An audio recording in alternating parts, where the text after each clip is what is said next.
Hey friends, and welcome back to Old Mill Homestead. So today we're going to do a garden tour and show you some of the successes and the failures, learning processes, and everything we've been kind of going through with the garden.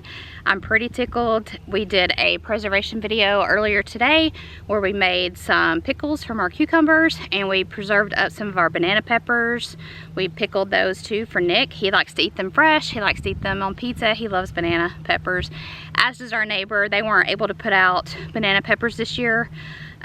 So I've been taking some over to her. She loves them as well. And let me show you the garden. So as you can see, we've got some tomatoes turning in there. Our tomatoes go all the way down to, look at that.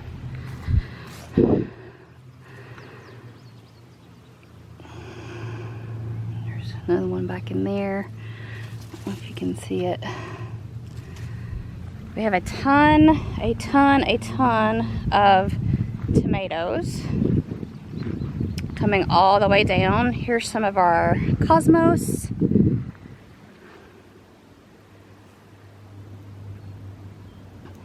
Stunningly beautiful, growing out. Then we come over here, and here's one of our learning curves. Actually, this whole section.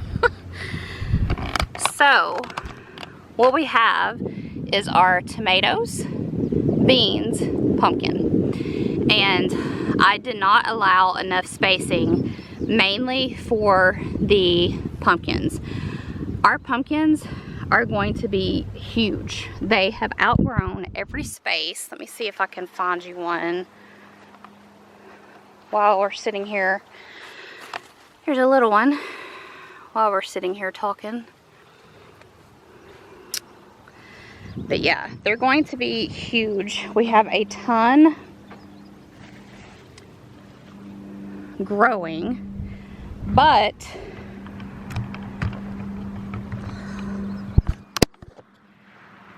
one thing we did wrong for sure was spacing, and that's lack of knowledge and learning next year. The other thing I did, and we've talked about this, is I planted 2 rows of tomatoes all the way down and trellised them in the middle. Hindsight, looking back, learning process, what I should have done versus what I did do is planted 1 row. I've learned that, and now I know.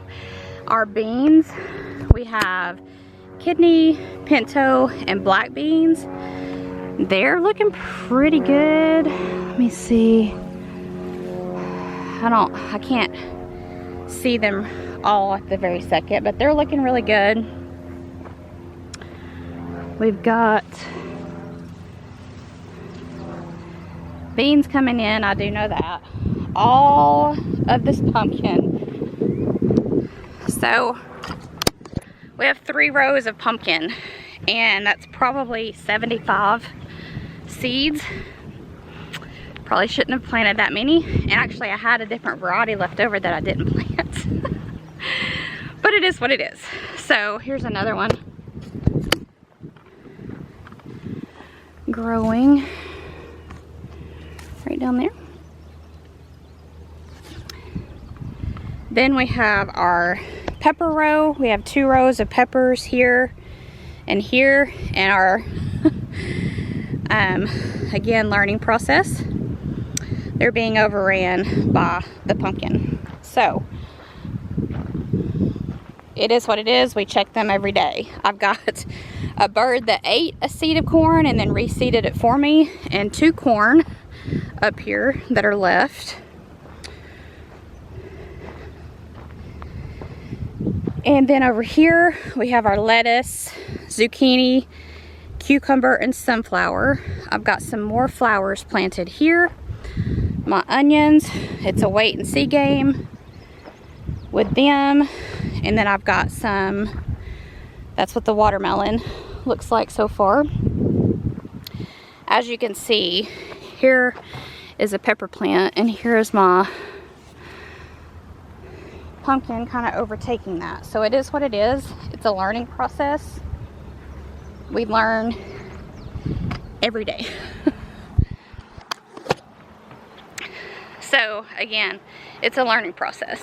Now I know next year I only need to plant 1 row of tomato, or I need to plant them separate. Now I know that if I plant pumpkin next year, I think I'm gonna have enough this year, but if I plant pumpkin next year, that I can, I had to come get in the shade. I got too hot. It's been about 2 weeks ago. I was cutting grass and I wrecked the mower into my in-laws' fence by the road and went downhill, wrecked the mower, and was trying to get the mower out, and I got extremely hot, horrible headache. And so now, since then, I really haven't quote-unquote rested, because we've been trying to get the chicken coop built, the goat extension built, the gate that you see back behind me right here built, transitioning this to a dog yard, that to a goat yard. We've had a lot going on. We've had a lot of call outs lately. Friends and family have had a lot of functions, and all of those are great, but you just have to kind of bob and weave of you know what you need to get done. And so when it's go time, it's go, and I have a hard time just not doing anything. And so as you can see, just from being out this short period of time, I'm almost already drenched in sweat, and I struggle being in the heat at all. Had probably heat exhaustion in that day, and I don't know that I haven't had it at least once since then. Major chilling and just pouring sweat, major chilling, brain fog, just kind of not being able to think straight, heat intolerant at all, and I'm typically very cold all the time, and just being completely heat intolerant. But so I wanted to tell you about the garden, things that we'll do different in the future. We'll plant 1 row of tomatoes, or 2 rows, but not together. Learning process, right? They're not getting enough air flow, and there's a lot crammed into a little space. So I might not, despite planting as many tomatoes as I planted, and I'm okay with it, I might not get enough tomatoes to can, despite planting like 125 tomato plants. I've given some to my to mom and dad, Nick's mom and dad. I've given some to the goats. We've got some inside letting them ripe. We have a lot that have got some disease to them, and so it's a learning process, right? I never believed that 1 seed would turn into a plant. And I said early on in this journey, if I get 1 pepper or 1 tomato from this garden, I'm going to be tickled pink. I've got way more than that. The other thing is with the pumpkin. I envisioned I'll plant 25 different seeds for this one variety, and I might get 2 vines, right? All of my pumpkin has taken off, so we're gonna have a surplus of pumpkin, but I planted it too close, right? I should have spread it out more, and there's actually room in the garden that I could have done that. There's a whole spot in the back corner that's nothing's planted, past the corn, and in that back corner by the lettuce, nothing's planted over there. So it's a learning process. Here's the thing, you never learn if you don't do. Car driving by, you don't learn if you don't do it. If you stay frozen in fear, you're never going to learn, you're never going to do anything. So did I make mistakes? Absolutely, yes. I made a ton. Am I still tickled pink that I did it? Absolutely. Every time I go out there, I get super excited. We've harvested our potatoes. We probably got, I don't know, 30 or 40 potatoes out of the garden. We have harvested tons of zucchini and cucumber and banana peppers and jalapeno peppers, a couple bell peppers, several tomatoes. So we're harvesting enough. Is it perfect? Is it the way that I wanted it? No, it isn't. But it's a learning process. I've said this before, don't compare your year 1 to somebody's year 10.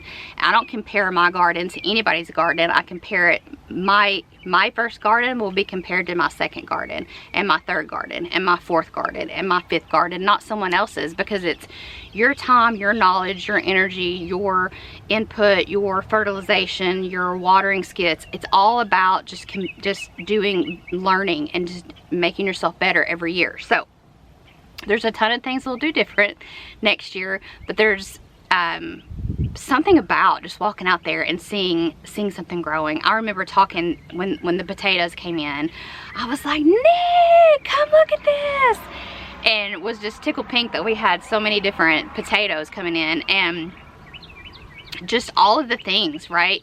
It's being able to, if I don't think that it's good enough to eat, but there's a bad spot in it, I'll cut it out and give it to the goats. The chickens will enjoy that at some point once they get a little bit older. So it's just a learning process. That's our garden update. I'm tickled about it. Learning process, right? There's things I would do different next year. In particular, mostly with the pumpkin. It's just so much, it's so abundant. But we're gonna have all of our nieces and nephews will be able to come over and pick pumpkins. My mom and dad in-laws can have some. My dad can have some. We'll have plenty to preserve, plenty for decoration, plenty for the goats and chickens, plenty for neighbors and friends. I mean, we're just gonna have a ton of pumpkins. So we'll stop this video here. I just wanted to give you an update of what the garden looks like. Encourage you just to keep going. Just keep putting one foot in front of the other, even if it's not perfect, even if it doesn't look the way you thought it did. Make a note of it and learn next year. There's so many things I've made notes of throughout in my little garden journal that we're gonna do different next year. But to compete, I'm not competing, I'm just competing with me, right? I'm tickled pink every time I walk out into the garden when I see something growing and see something new and I pull something to harvest. I'm just amazed that we grew this from a seed. It just blows my mind. Obviously I know how fruits and vegetables are made, but I've never done it myself, right? So it's something that I didn't go to a grocery store and pick up, or a farmer's market. It's not something someone else grew. It's something that we grew, and I think that's just pretty amazing. So we will see you guys in the next one. Bye.